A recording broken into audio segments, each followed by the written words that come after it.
Here we are. So I suppose everyone's wondering what's going to go on top of this tower that I'm building. So the tower I'm building is going to have this GXP antenna. So the GXP antenna is made in Poland, made by designed by a guy called Waldeck, and very, very, very nice antenna. Well, I think it's a very nice antenna. I heard lots of guys on the radio using them. They sound absolutely fantastic.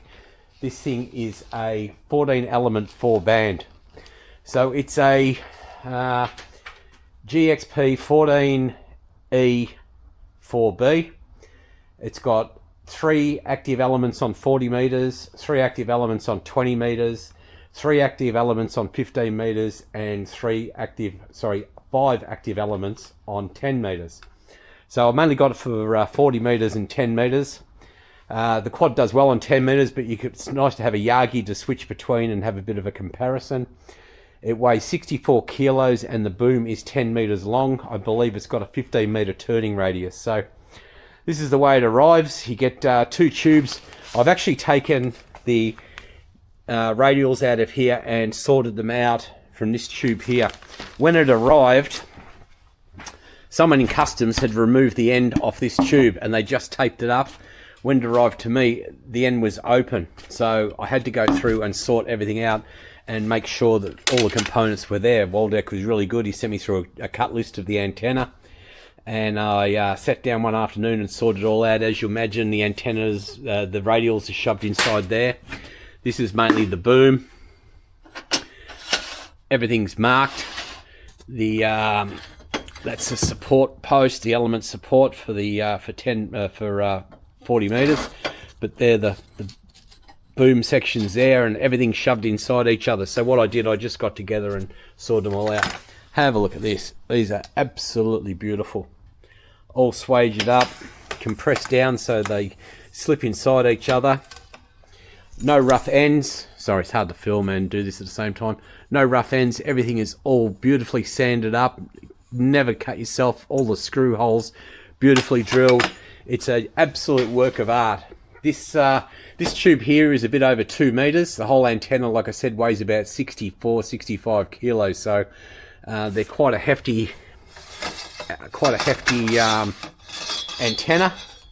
This is the insulator for 40 meters. So going through that, you end up with 3 packages. You get this one here, which has got most of these elements shoved inside here and inside there. This, which has also got elements. Then you've got the box of bits and pieces. So here's the loading coils for 40 meters, beautifully manufactured. Look at that. That is absolutely beautiful. Coming in, you've got a 5 kilowatt bellon. Not going to be much use to me out here in Australia. We're only allowed to do 400 watts. So probably to say that's a bit over what's needed is an understatement. The other elements, you've got the coil for the matching, 1 coax, 4 bands. You've got the hardware. You've got the screw clamps, cap ends, more cap ends. You even get supplied, or written in Polish, but you even get supplied the anti-corrosion paste. Anyone who gets this antenna is going to get a crash course in Polish, because even the instructions are in Polish. Got the bags of screws marked up.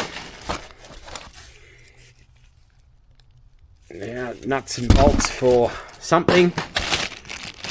Standoffs. So going down, probably for bolting the boom together, these little suckers.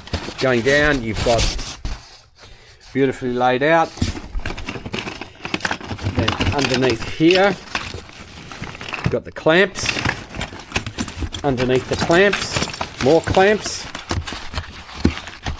And then, oh goodness me, the very bottom is the aluminium plates.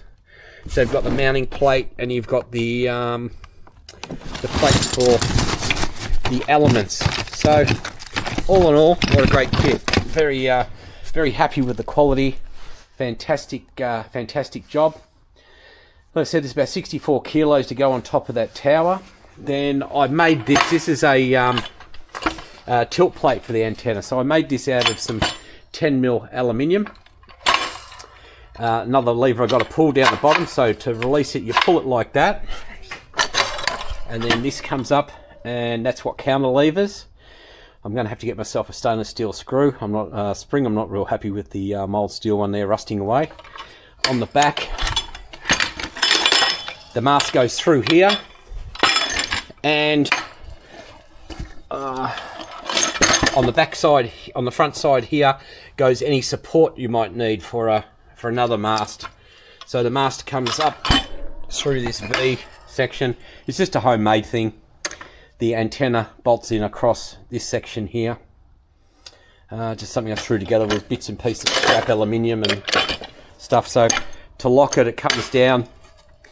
It's in position. You give that a bit of a pull, slides. Locking mechanism is pretty basic. You don't want it binding up, so you just want it nice and loose, and just to stop it from flapping around in the wind. And that's about it. I used some pillow bearings on the end here, nicely greased up.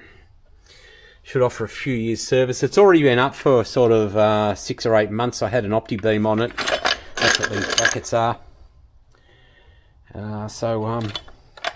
As the rest of the boys know me on the radio, you can't have enough antennas, and this one will go to the collection. But like I said, what a beautifully built antenna. Quality. It wasn't cheap, especially with the Australian import duty and stuff, and the Australian peso. We haven't got the greatest money return against the euro. But anyway, that's it. Next video will be a bit more on the tower. I'm just about ready to put the concrete in the hole and start finishing off that, so there'll be a bit of a compilation of that as well. So anyway, enjoy your radio, and hope to talk to you soon.